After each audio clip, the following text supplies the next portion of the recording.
¿De qué va esto? Pues esto va de meter miedo.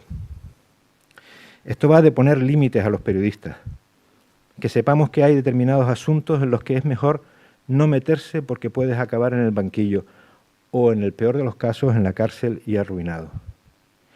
Esto va de lo mismo que se ha debatido esta última semana en España.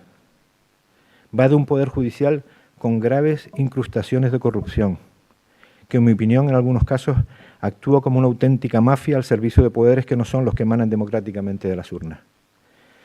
Como dijo muy certeramente Wael al-Dahdouh al recibir este mismo premio, con el que hoy me honran mis compañeros valencianos, hay que seguir trabajando con más ímpetu, con más profesionalidad, con más objetividad, porque creo profundamente en la importancia de nuestro cometido y en que es necesario cuidar esta profesión porque es nuestra fuerza.